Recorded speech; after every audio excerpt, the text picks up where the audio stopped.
Friends, Shabbat Shalom. This week was a trying and challenging week for all of us. We've learned with shock and dismay about the attack that was planned on our community and which was averted by God's grace, by God's hand and divine providence. We're of course grateful to the Home Affairs Ministry, to the Internal Security Department for their amazing work.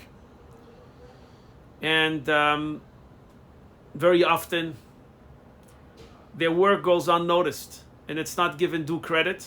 We take it for granted. I'd like to, before I share a few Divrei Torah, I'd like to make a few things clear.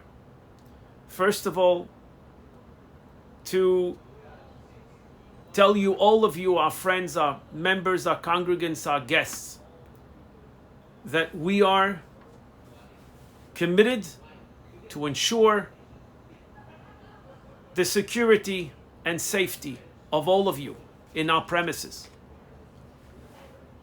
We are redoubling our efforts in upgrading our facilities, in providing all the security infrastructure that is necessary to meet all our security needs, be it in terms of the physical facilities, the equipment, the personnel.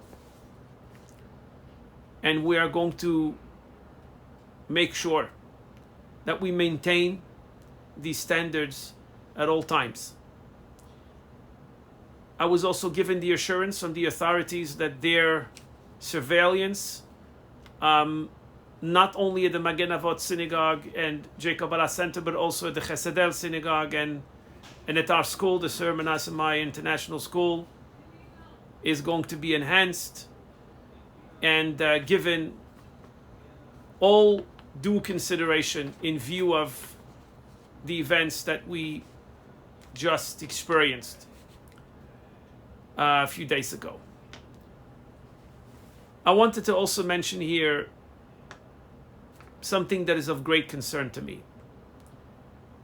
It's important to put things in perspective and not to let the bonds of friendship that we have with the Muslim community be affected by this planned attack. I think it's by no means reflective of what's going on in the larger Jewish community. We enjoy an amazing friendship. I'm sure many of you do, and I certainly do, not only with the leadership of the Muslim community, but also on a grassroots level to a great extent. And it's important not to let this event affect this relationship and our view and our opinion of what's happening here in Singapore in terms of the Muslim community. Another thing which is important is not to let this event dictate the way that we live our Jewish life. It's important not to let this affect our regular patterns. For those who are used to come to shul, this is no reason to stop coming to shul. If anything, it's a reason to increase our presence, to have renewed commitment to Torah, to mitzvot, and to a thriving social Jewish life, we'll call it that way. And I certainly hope that ahead of Pesach, we're going to make sure to heed that call. On to the parasha, because it's a very special parasha, which, for those who have had the chance to study it throughout the week, I think what comes to mind immediately is the fact that it's so redundant. You have a huge amount of material. In fact, those two portions together comprise of 214 verses. That is basically repetitive. It repeats all that we already studied about the building of the Mishkan, about the Bigdei Kehuna, the priestly garments, and also portions of not only Parashat Truma and Tetzaveh, but also Parashat Kitisa. And you ask yourself, why is it that the Torah cares to repeat so much of what we had already learned earlier on?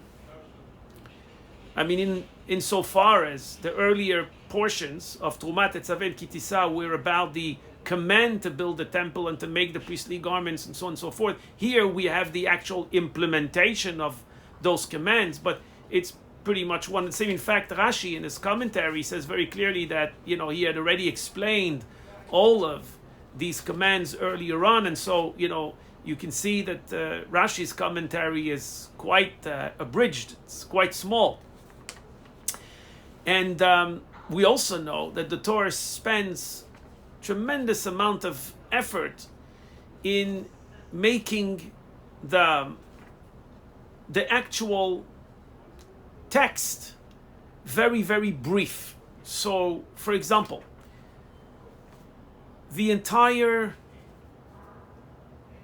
corpus of all the laws of Shabbat are derived from just a few verses. The Torah does not elaborate on the 39 forbidden forms of labor on the Shabbat.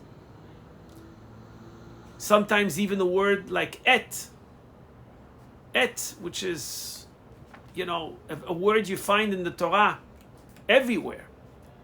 Even that word et is expounded.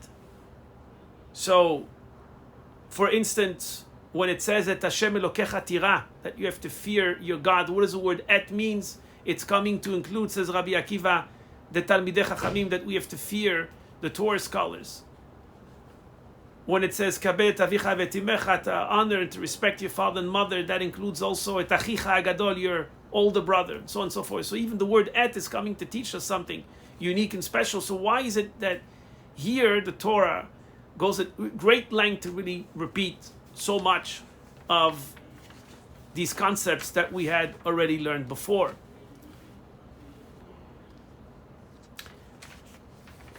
And it comes to mind that actually, if you think about it, we live in two realities. There's the reality of the dream, and there's the reality that we live in, the physical, concrete, and tangible reality. The dream reality is, I want to live in a beautiful penthouse apartment right by the beach, or have a huge palatial home and 3 cars, and I don't know what else I can mention as a dream. I know this is a pretty material type of dream, but we have dreams, and sometimes we live on that dimension, on that plane. That's our dream reality. And then there's the reality, which is, you know, what's happening in our actual physical lives, which is that we're not in this penthouse apartment or palatial home. We're in a regular apartment, which is a 2, 3, 4 bedroom apartment. And we try to reconcile between the dream reality and the physical reality. We work hard to make sure that we can live our dreams.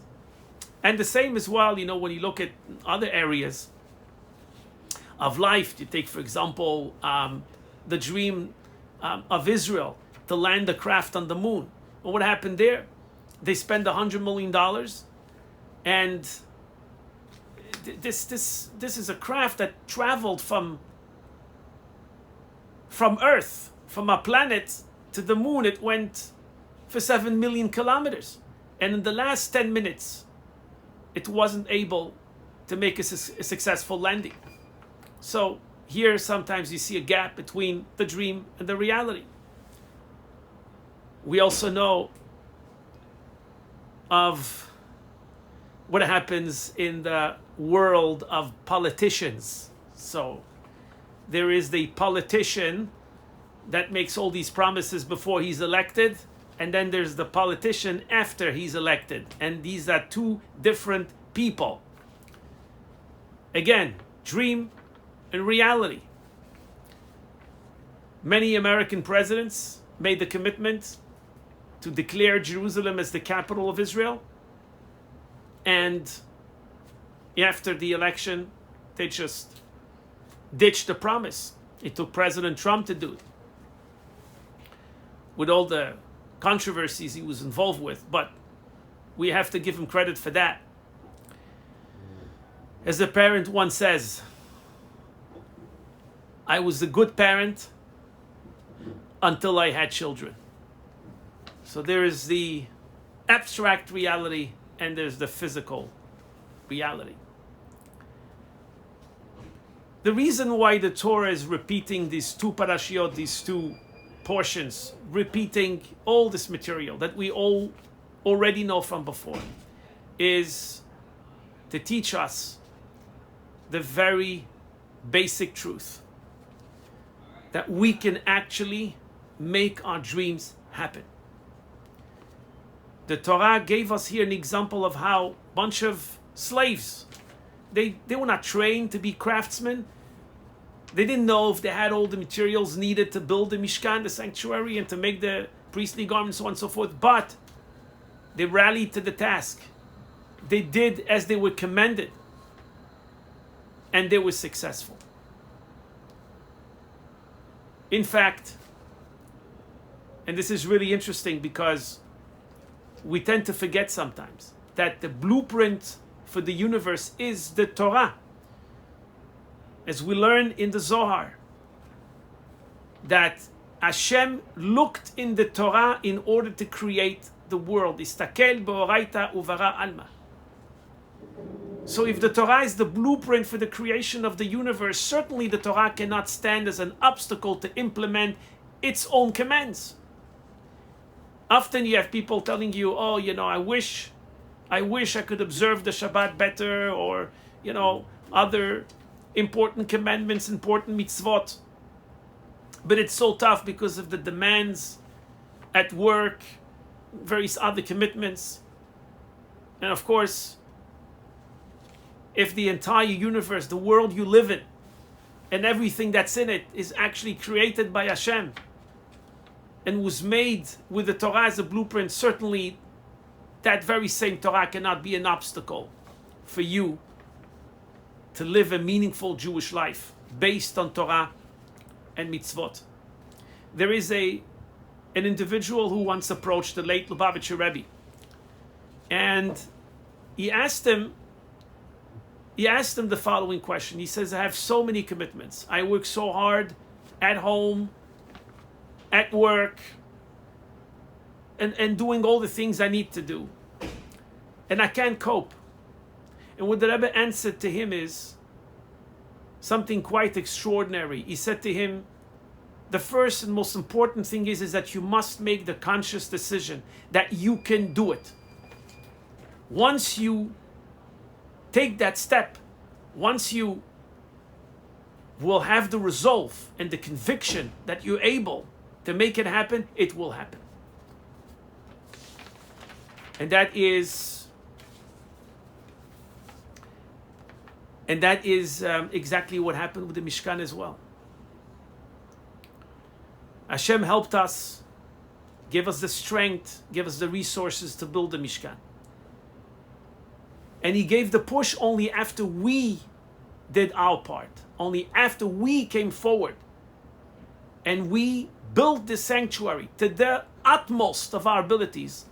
Only then did Hashem give us that kick, that push that we needed in order to bring the project to completion. And so, you want miracles? You have to create your own miracles first.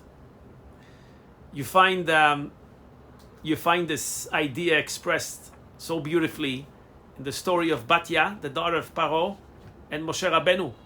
So here's Batya. She goes to bathe in the Nile, and she sees the basket where Moshe Rabbeinu is there. The basket's there floating on the Nile, and she wants to get to the basket, but the basket is quite far away, and she extends her hand. And the question is, if the basket's so far away, why is she extending her hand? It's too far. And the answer is that she had this gut feeling, this instinct. She has to do something. She's got to go and reach out to this child. And so she extends her hand, and then what happens? Lo and behold, a miracle. Hashem miraculously extended her hand physically so that she would be able to get to Moshe Rabbeinu. We have, my dear friends, this Shabbat, a very special Shabbat. This Shabbat, we are going to bless the month of Nisan, which is a month of miracles. We're going to read also a very special portion, Parashat HaChodesh.